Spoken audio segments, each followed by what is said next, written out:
Caccia ad almeno 3 banditi responsabili della razzia in pieno giorno nella villa di un noto imprenditore di Cimadolmo, in fuga con la cassaforte sradicata. L'amarezza della famiglia, ci aspettavamo che prima o poi sarebbero arrivati. Stava andando in farmacia sulla carrozzina elettrica, ma un malore lo ha colpito facendolo cadere sull'asfalto. Tragedia stamattina a Sant'Andrea di Barbarana, a perdere la vita un 73enne. Ultime ore di caldo torrido, domani l'arrivo del maltempo che preoccupa la regione, allerta della protezione civile regionale fino a martedì mattina. Il carrozziere chiede 10 euro per risolvere una semplice ostruzione alla ruota dell'auto di una mamma in difficoltà dopo un tamponamento. L'ira del sindaco di Spresiano, marito della donna che chiede lo scontrino folle, lo posta su Facebook. Dopo l'aggressione alla barista di Cornuda torna a far discutere chi applica maggiorazioni per chi paga con il POS. Ascom chiarisce, è una pratica vietata. Presidio di attivisti fuori dai cancelli del polo Amazon già in vendita a Treviso. La provocazione: venga regalata al comune e Cassugana ne faccia un'area green per la comunità. Oggi a Treviso ritorno dopo il Covid del pranzo solidale in CAE de Oro, più di una cinquantina di partecipanti, tra loro anche chi nonostante uno stipendio non riesce ad arrivare alla fine del mese. 26 agosto 1979 Giovanni Paolo II visitò la Marmolada consacrando la statua della Madonna Regina delle Dolomiti. Stamattina la suggestiva cerimonia per ricordare quel giorno a Punta Rocca.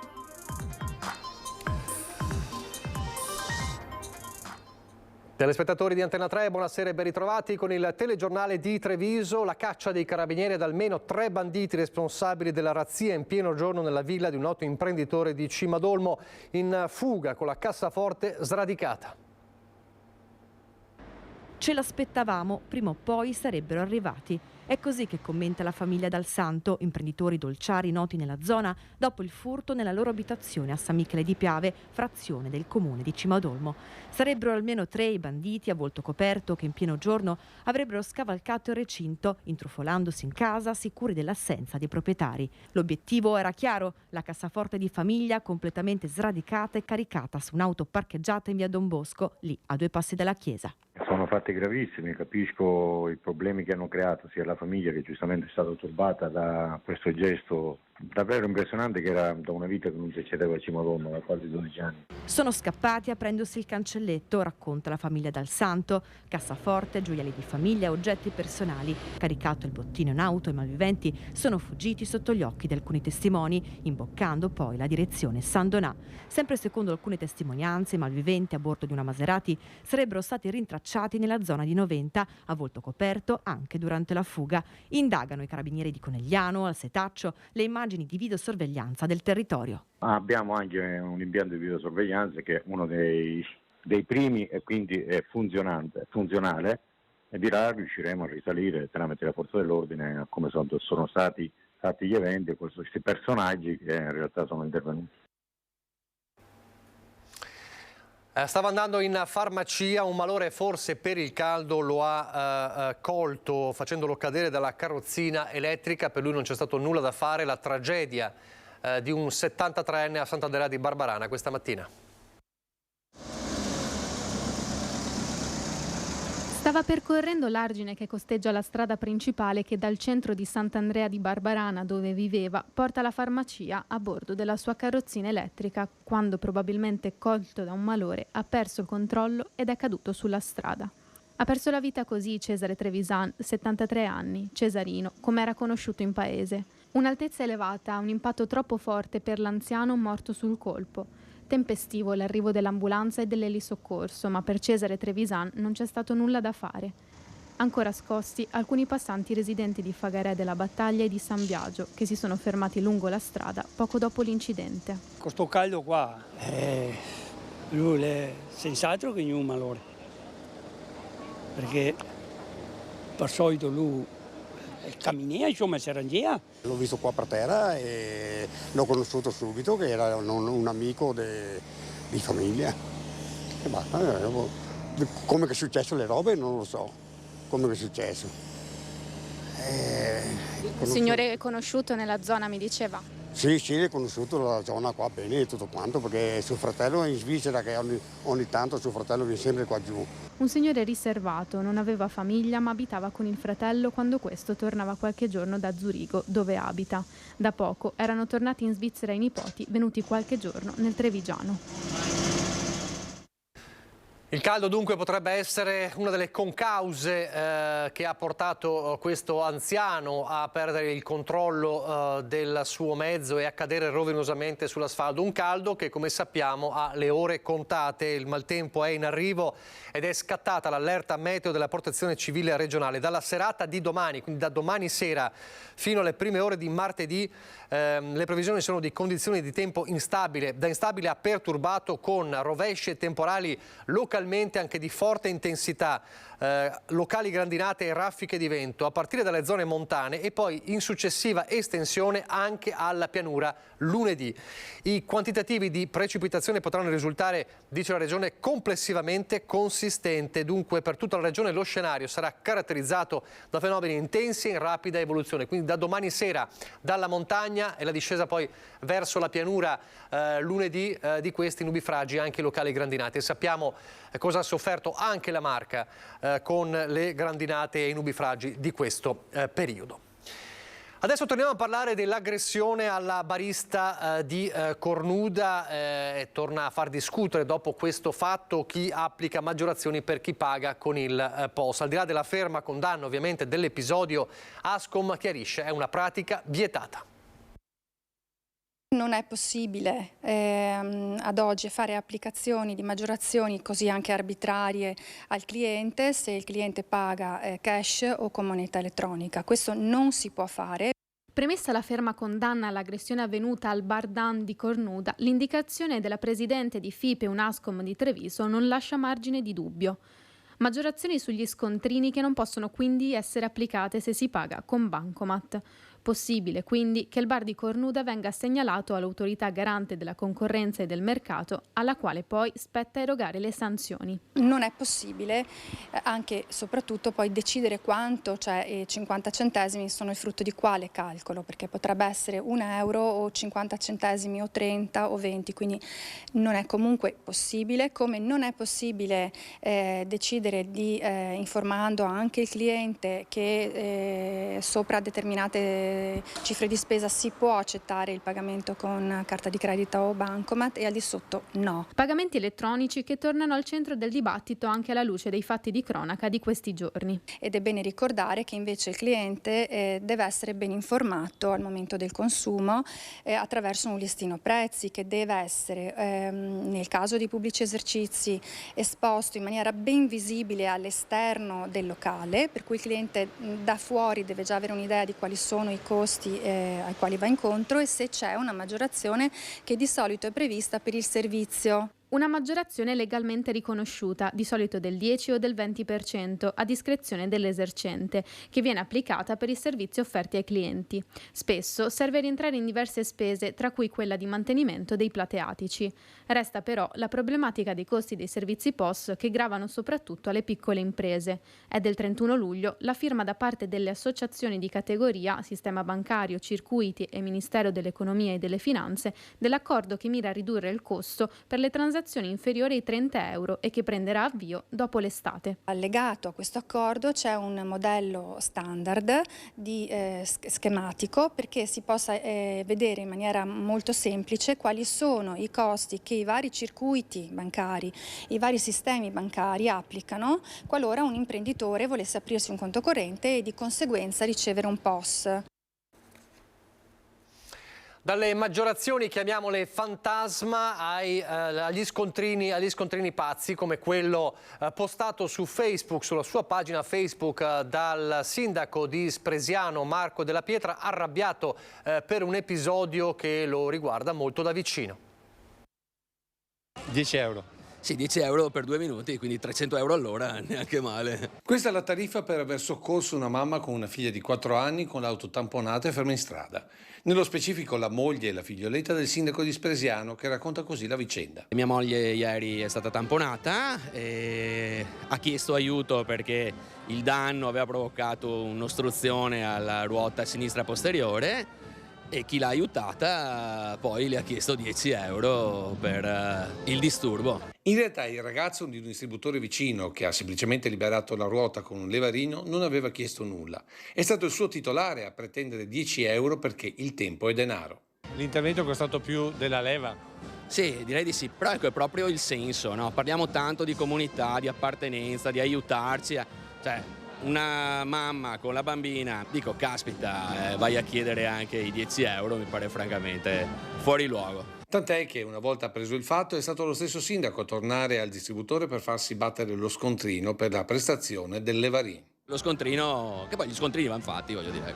Quindi diciamo poteva essere addirittura un intervento a nero. Sì, in teoria, no, era così fin tanto che non sono andato là io, quindi vabbè, insomma, io mi auguro che si possa riflettere su sta cosa, perché fortunatamente non tutti sono così, anzi la stragrande maggioranza sono persone spettacolari e più di qualche volta ho avuto bisogno e sono stato aiutato disinteressatamente. In questo caso qua, voglio dire, la figura è abbastanza barbina. Migliorano le condizioni dei due diciannovenni, un padovano e un trevigiano di nascita, rimasti feriti ieri in una esplosione all'Isola d'Elba. Abbiamo sentito il diciannovenne nato a Castelfranco. In questo momento io sto abbastanza bene, ho ancora qualche ostione ovviamente, però nulla di troppo rilevante, ecco. Invece il mio amico Matteo in questo momento sta ancora ovviamente male, però la condizione è molto migliore rispetto a ieri. Qualche ustione, segno visibile della brutta avventura che fortunatamente si è risolta solo con ferite guaribili, ma che poteva avere esiti ben peggiori. Ne è consapevole Moris Pilotto, il 19enne di Tombolo, ma nato a Castelfranco Veneto, che insieme all'amico Matteo Zanarella, suo coetaneo di Campo San Martino, è rimasto coinvolto nell'esplosione di una bombola di gas mentre stava passeggiando in un vicolo dell'Isola d'Elba. Moris sta tornando a casa dalla Toscana dopo le dimissioni dall'ospedale, mentre Matteo, ferito in modo più grave alle gambe e al braccio sinistro, resta ricoverato a Pisa. Siamo ritrovati in questa chiesa e scontratto è esplosa un po' da quello che abbiamo capito è stato causato dalla rottura del filo che era raccontato con la caldaia e è stata una parità di gas e un'esplosione.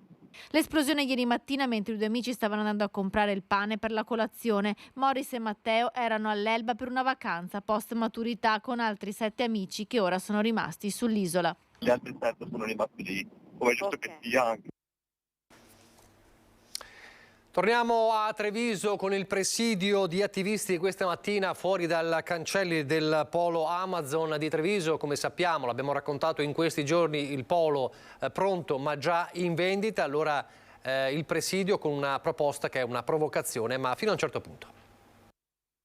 La nostra sfida è che ci sia un progetto diverso che pensi alla città e alle esigenze dei cittadini rispetto a una situazione di crisi climatica e che questo spazio venga utilizzato per il bene pubblico. Sit-in del comitato No Maxi Polo, Centro Sociale Django e Fridays for Future davanti allo stabilimento Amazon alle Stiore. Struttura comprata dalla multinazionale e adeguata agli standard logistici per diventare un polo di smistamento dell'ultimo miglio. Pronto dal 2021 e mai aperto, è definitiva la rinuncia da parte di Amazon all'apertura del centro. Non ci stanno gli attivisti e le opposizioni, da Treviso Civica a Coalizione Civica per Treviso, che chiedono che l'area venga riqualificata con spazi verdi. E che questi territori vengano tutelati e non vengano massacrati di nuovo da cemento e ulteriore traffico. Un'area da 5.000 metri quadri che pare sia destinata a diventare effettivamente sede di un polo logistico, ma di un'altra società. A rimanere sul tavolo, oltre all'utilizzo di suolo e all'uso finale di una struttura prima dismessa e poi riqualificata, la qualità di vita delle persone che vivono nei dintorni. Ci sarebbe da domandarsi qual è l'offerta di lavoro che viene proposta. In questo caso un'offerta di lavoro che di fatto non si è mai concretizzata, ma che comunque, in particolare quando si parla di Amazon e di logistica, parla di un livello incredibile di precariato, di utilizzo di lavoratori interinali, quindi ulteriormente precarizzati, attività antisindacale di cui Amazon è la capostipite in particolare e sorveglianza digitale. La provocazione è che la nostra amministrazione dimostri di avere anche un'idea rispetto a quella che è una strategia rispetto a quella che è la nostra città e l'urbanistica della nostra città e faccia domanda perché Amazon questo polo qui glielo regali. Provocazione o no, gli attivisti e le attiviste fuori dai cancelli dello stabilimento chiedono che l'area diventi un centro per la comunità di Treviso. Tante le idee, da una palestra per le scuole, un museo che ospiti mostre temporanee che il Bailo non è in grado di sostenere e ancora una biblioteca o un'aula studio. Le esigenze sociali che sono presenti nel territorio sono tante e andranno aumentando con il caro vita, andranno aumentando con la situazione sempre più difficile che stiamo affrontando. A proposito di carovita, a proposito di crisi anche economica, quindi non solo climatica, c'è chi ha lo stipendio, ma nonostante lo stipendio non riesce ad arrivare comunque alla fine del mese. Sono i cosiddetti nuovi poveri e c'erano anche loro al pranzo solidale a Treviso, tornato dopo il blocco del Covid in CAE De Oro. Da noi prevalentemente sono circa il 60-65% sono extracomunitari, però abbiamo e stanno aumentando anche persone italiane che sono appunto persone che pur avendo magari anche un lavoro, non è un lavoro che economicamente gli permette di stare in piedi. C'erano anche questi nuovi poveri tra la cinquantina di ospiti al pranzo solidale di oggi lungo Via dei Dell'Oro a Treviso. Un'iniziativa tornata dopo gli anni del Covid, nei quali è aumentata la difficoltà economica per molte famiglie trevigiane. In occasione del Covid per 2 anni abbiamo avuto un aumento sensibile delle persone che hanno frequentato l'Emporio. Poi c'è stata, la situazione si è stabilizzata e adesso noi seguiamo circa 140-150 famiglie. Ma oggi forse per pudore non c'erano intere famiglie tra i tavoli del ristorante Alloro, anche se poi alla titolare più di qualcuno si è avvicinato per qualche piatto in più. Mi ha toccato un signore che mi ha detto che ha 3 bambini a casa, se gli do qualcosa. E io gli ho preparato la borsa per i suoi bambini che porta a casa, che mangino. Un momento di solidarietà ma anche di comunità, ha sottolineato Don Tiziano, che come parrocchia di San Nicolò ha sostenuto l'iniziativa.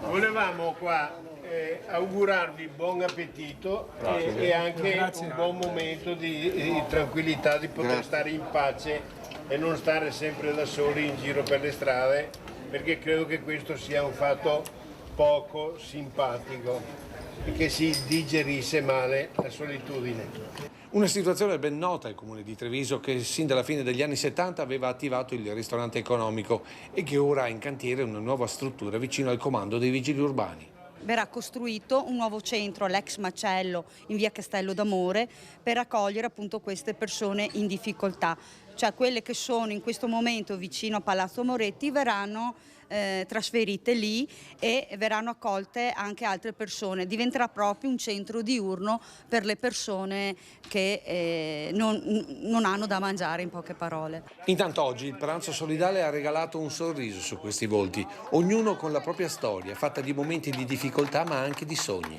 Per il momento sto lavorando una fabbrica, da 2 giorni che ho cominciato ieri o l'altro ieri. Adesso manca casa e cerca una casa per dormire. Anche se il sogno più grande per Ali è di diventare italiano.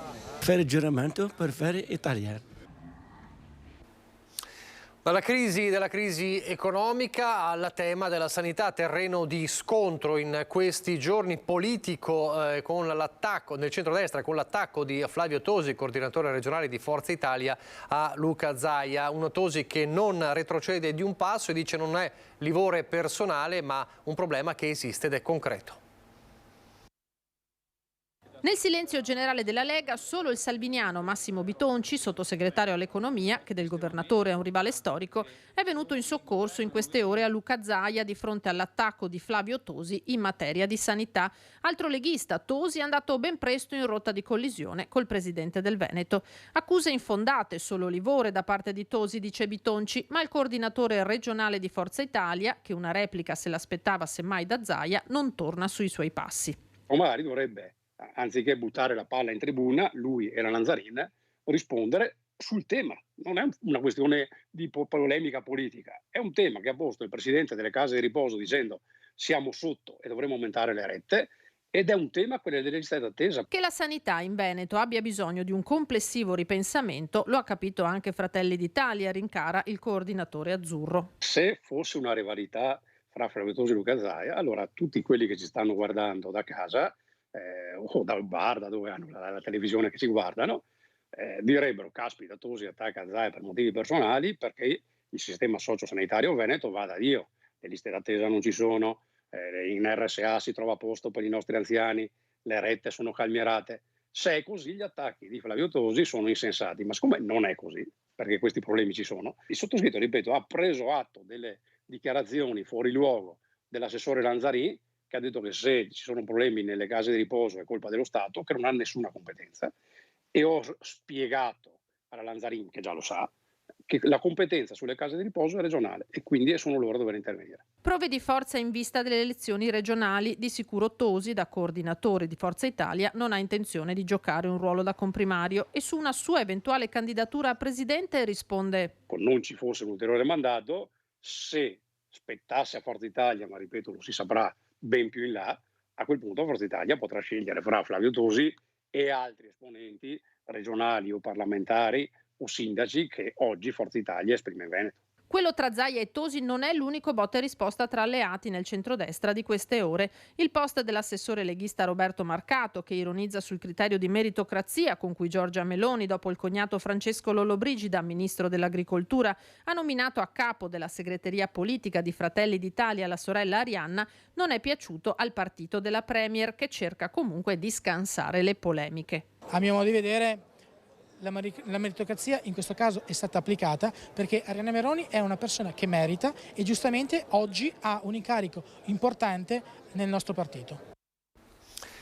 Torniamo a Treviso, torniamo a parlare del caldo, delle ultime ore di caldo e abbiamo visto l'altro giorno l'assalto alle piscine per cercare refrigerio, ma c'è stato assalto anche alle gelaterie. Nonostante i rincari che conosciamo, molti tra trevigiani turisti non hanno rinunciato al gelato artigianale. Il caldo, tanto caldo. Allora è meglio mangiare un gelato? Sì, meglio sì. Sì, ma io lo mangio anche d'inverno, quindi non mi cambia nulla. Lei è un affezionato al gelato? Molto affezionato. Fa molto caldo, miglior cosa è mangiare un gelato? Assolutamente. E lei che gusto ha preso? Io ho preso il cioccolato gambero rosso e i frutti di bosco perché è un po' più fresco. Il caldo pare abbia ormai le ore contate, ma nelle città roventi molti cercano un po' di refrigerio mangiando un buon gelato, immancabile piacere dell'estate di trevigiani e turisti grandi e piccini. La nostra bambina ne ha voluto uno e adesso stava cercando di rubare quello della mamma. Gli affari vanno bene, pure il caldo eccezionale di questi giorni non sempre ha gli effetti che tutti credono sulle vendite di gelati. Non sempre porta a un consumo maggiore di gelato, soprattutto per il fatto che nelle ore pomeridiane le persone non escono, ma comunque già dalle 6-7 di sera vediamo che c'è voglia di mangiare un buon gelato, soprattutto un gelato alla frutta proprio per contrastare questo caldo. Gelati vanno a ruba verso sera, quando la temperatura un po' si abbassa. Durante il giorno, guardate un po' in giro, c'è pochissima gente che gira, pertanto il troppo caldo non fa bene a nessuno. C'è poi la questione rincari. L'aumento dei costi delle materie prime come dell'energia hanno fatto lievitare il prezzo di coni e coppette. Preferiscono magari mangiare una pallina in meno, ma mangiare un gelato sano e di qualità. Per i gusti, oltre ai classici, vanno per la maggiore i gelati alla frutta, tradizionali o davvero innovativi per palato e salute. La frutta va per la maggiore, dal pompelmo rosa, che lo facciamo spremendo i pompelmi, al melone, alla pesca, tutto quello che è fresco. Questo è un gelato particolare, un sorbetto di cetriolo, lime e foglioline di menta. Ma gusto classico, originale, una cosa è certa. È buono il gelato italiano? Sì, lo migliore nel mondo. A Zero Branco adesso per il via all'inaugurazione questa mattina della 56esima edizione della Sagra del Peperone, una manifestazione che si candida a diventare evento turistico di fama internazionale. Immagine del 1980, quando Antenna 3 raccontava così la 13ª edizione della Sagra del Peperone di Zero Branco. La soddisfazione fra la popolazione è unanime, se ne è fatto interprete con noi il sindaco Lucio Pasqualetto, che ha sottolineato come quest'anno si siano superate le presenze in maniera eccezionale rispetto alle passate edizioni. Sindaco Durighetto, quanto è cambiato il comune di Zero Branco rispetto ai primi anni in cui si faceva la Sagra del Peperone? Beh, è un cambiamento, mi viene da dire, epocale, sia in termini naturalmente di cittadinanza, ma anche da un punto di vista proprio estetico e infrastrutturale. Diciamo che però permane un punto. La Sagra del Peperone per i cittadini di Zero Branco è il riferimento e quindi seppur nel cambiamento sia di generazioni, sia di modo di vivere, sia di sensibilità, però quello è rimasto un punto focale. Certo, il territorio ora è più orientato verso il radicchio rosso e l'asparago e quella del peperone è diventata una coltivazione secondaria, anche se il Veneto è al terzo posto in Italia per la produzione di questa bacca ampiamente utilizzata in cucina. Ma è rimasta la Sagra, simbolo di festa per questo territorio. Oggi il taglio del nastro della 56esima edizione che metterà Zero Branco sotto esame per ottenere il marchio di Sagra di qualità. Umpli Nazionale ha voluto con questo riconoscimento marchio Sagra di qualità portare poi a conoscenza a livello nazionale, europeo e internazionale quelle che sono le nostre manifestazioni, che credo valga la pena far conoscere nel mondo intero. Per tutta la manifestazione nell'area della sagra gireranno gli ispettori dell'UNPLI, che alla fine daranno, come si suol dire, i voti. Una volta ottenuta la certificazione, a che cosa serve? Allora, noi lo iscriviamo in un album che abbiamo a livello nazionale e facciamo comunicazione a livello nazionale, europeo e internazionale. È una valenza di apporto turistico e di comunicazione che altrimenti la Proloco da sola non riuscirebbe a fare. Se si fa squadra si riesce ad essere comunicativi e visibili in tutto il mondo.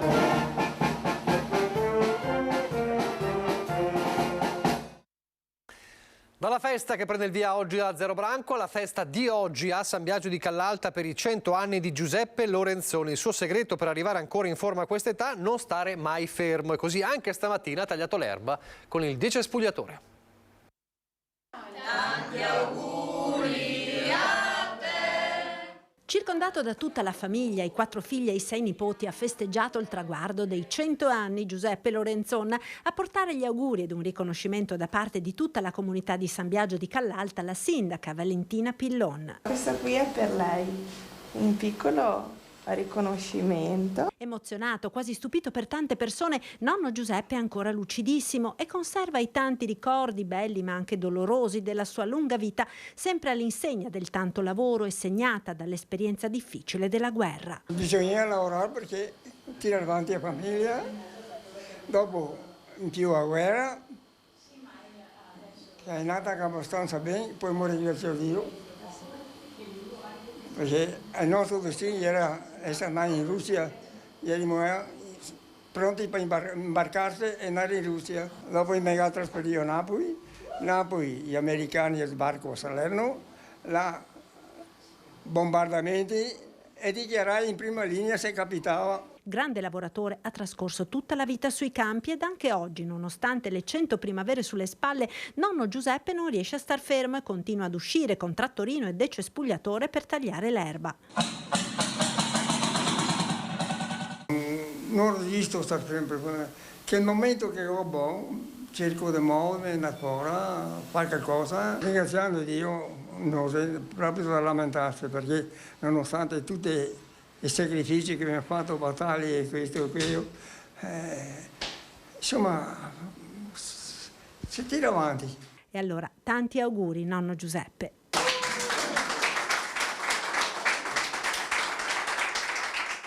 Tanti auguri davvero, adesso noi andiamo nel Bellunese.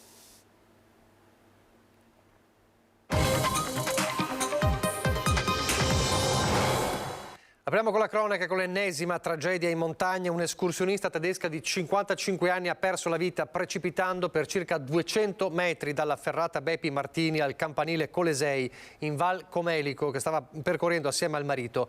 Scattato l'allarme alle 10:30 sul posto è volato l'elicottero del suo Pieve di Cadore, che ha individuato il luogo dove si trovava il corpo, sotto la parete, in un canalone.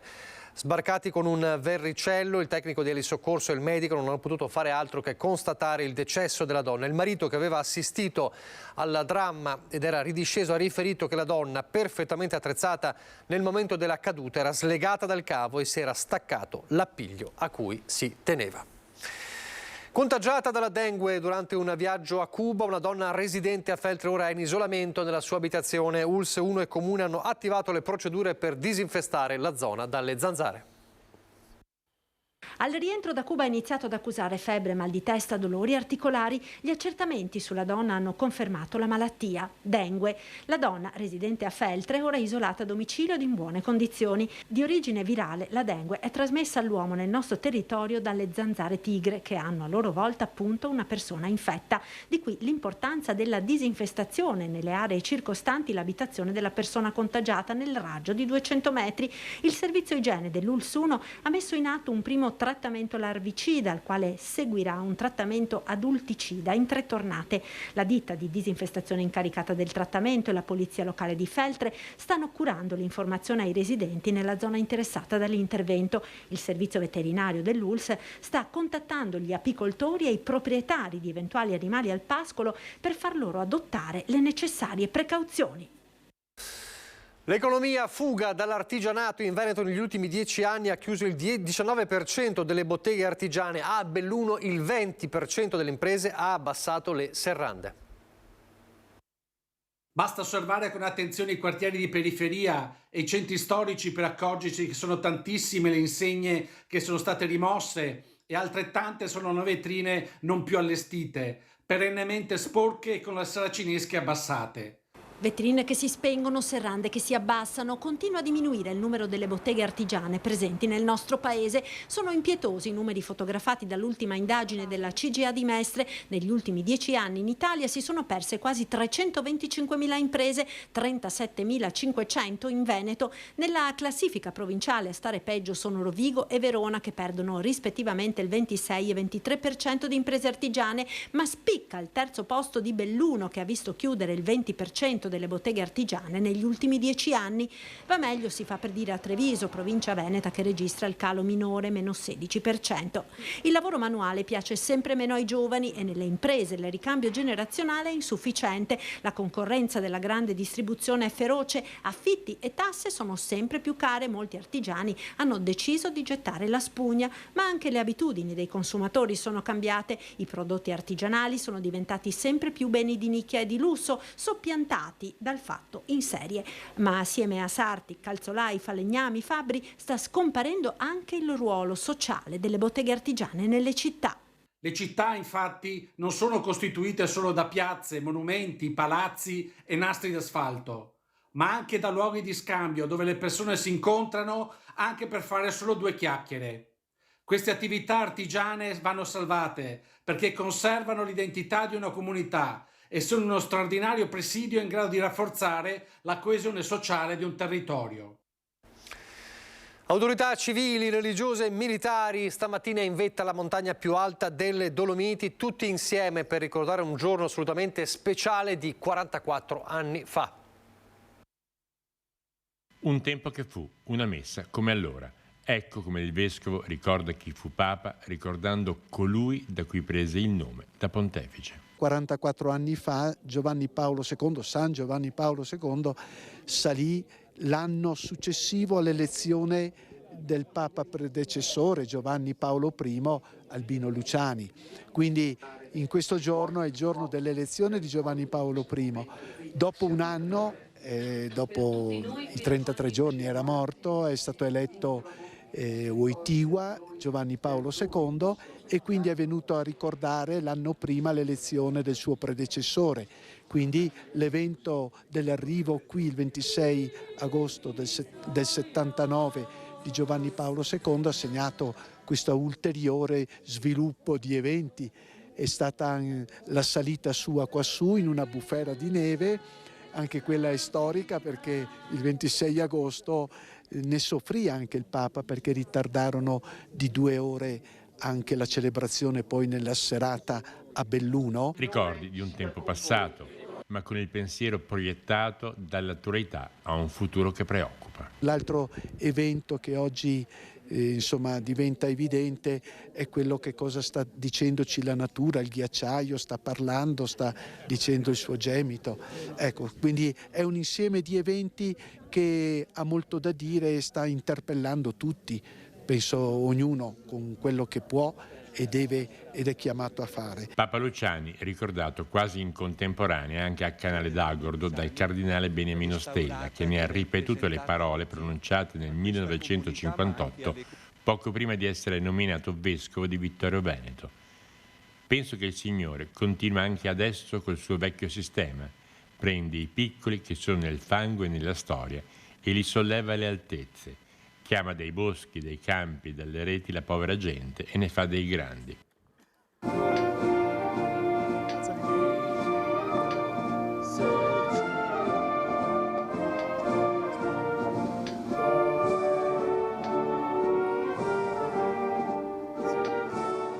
Al ricordo dei pontefici del nostro recente passato si è poi aggiunto il ricordo di quanti su quelle stesse montagne, ormai più di un secolo fa, durante la Prima Guerra Mondiale, sacrificarono le loro vite per difendere la patria. Questi sono luoghi storici per la nostra nazione dai quali il nostro esercito oggi trae origine, quindi rappresentano i valori per i quali i nostri soldati svolgono quotidianamente il loro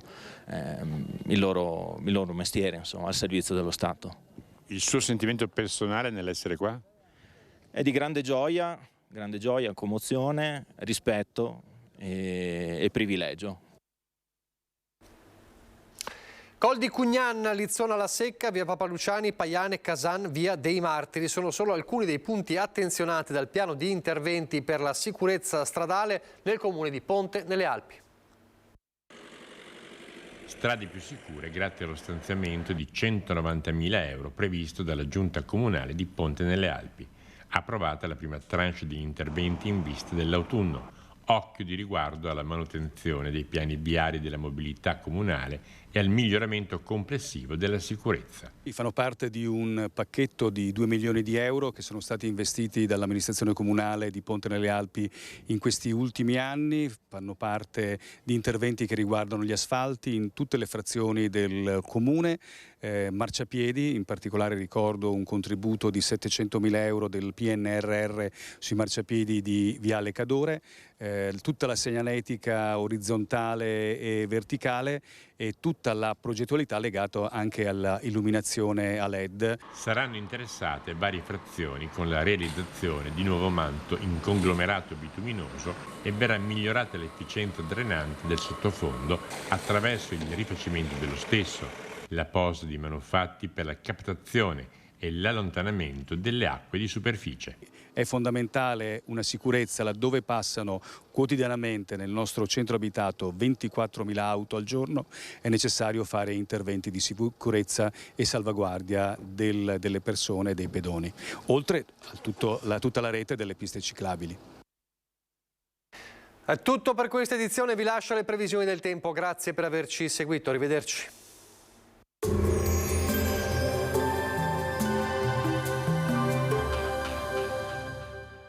Portaci gli oggetti, i mobili, i vestiti che non usi più. Da noi, guadagni. Ex novo mercatino dell'usato. Aperto 7 giorni su 7, via Vicenza 23, Vede Lago. Bentrovati al meteo. Anticiclone sconfitto, arriva una perturbazione capace di spazzare via il grande caldo e allo stesso tempo portare forti temporali.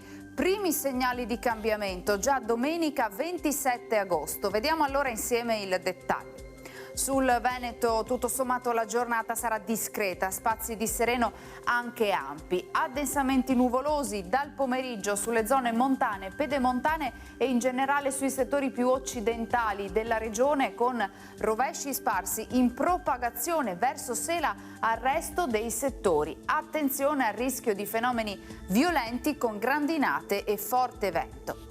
Temperature in calo, minime fino a 24 gradi, massime fino a 33 all'incirca. Spostiamoci ora sul Friuli Venezia Giulia. Anche in questo caso sarà soleggiato con cielo poco nuvoloso. In serata e soprattutto nella notte peggiorerà con temporali diffusi, localmente di forte intensità e con possibili nubifragi. Temperature minime tra 19 e 24 gradi, massime sui 31-32 gradi. Infine diamo uno sguardo al Trentino Alto Adige, dove avremo rovesci e temporali sparsi, specie nella seconda parte della giornata. Temperature minime intorno ai 18-19 gradi, massime infine sui 25 all'incirca. Dal meteo per ora è tutto, vi do appuntamento al prossimo aggiornamento.